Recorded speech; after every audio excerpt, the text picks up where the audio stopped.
If someone has a stubborn and rebellious son who does not obey his father and mother, and will not listen to them when they discipline him, his father and mother shall take hold of him and bring him to the elders at the gate of his town.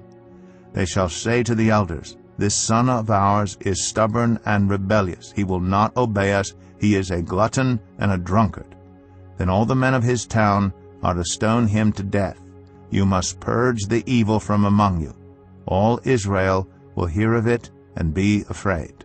So the penalty for being a gluttonous, drunken rebel is that you get stoned? Consider the following. 1. That it is a son and not a daughter. It is talking about a thoroughly incorrigible youth.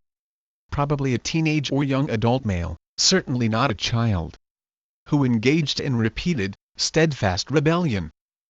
2. That he is stubborn and rebellious, a glutton and a drunkard. The sin was ongoing and continuous. Deuteronomy chapter 21:18 indicates that the punishment was only meted out after a persistent refusal to heed both father and mother and after all discipline had failed. The parents have tried to deal with their son in a loving, firm way, but nothing worked. He does not listen to correction. 3. The parents are the only allowed plaintiffs, and both must concur in the complaint to make it a legal one. This was a deep-seated sin. Verse 20 specifies that the son is stubborn in his rebellion. Not only is he recalcitrant, he is a glutton and a drunkard. This is not a case of a child who misses curfew or plays ball in the house. This was a true menace, a child who was causing trouble in society and grieving his parents, possibly to the point of endangering them physically and financially. People in the society have made a repeated effort to plead with this person. 4.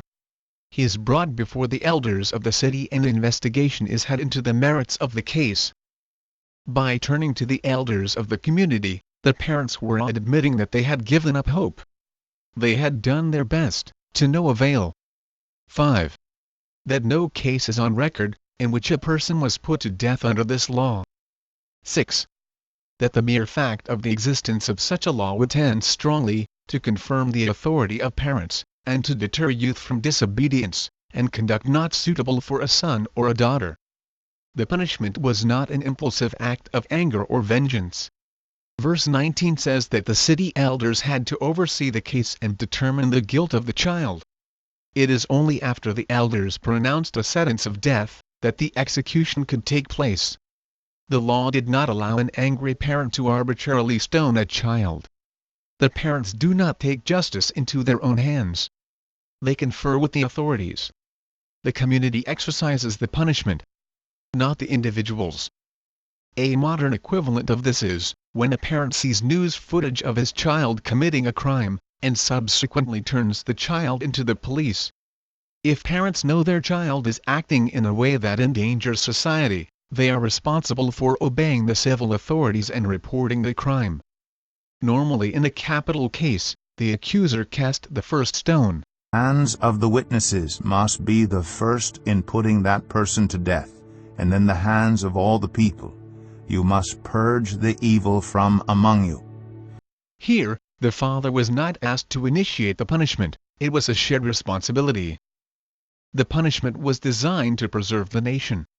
As verse 21 explains, the reason for this law was to purge the evil from society and act as a deterrent to further rebellion. Israel was a nation chosen by God to be holy. God gave the Israelites 3 types of laws: judicial, moral, and ceremonial. This is a judicial law. A child who was actively and deliberately rejecting the laws of the land needed to be punished judicially.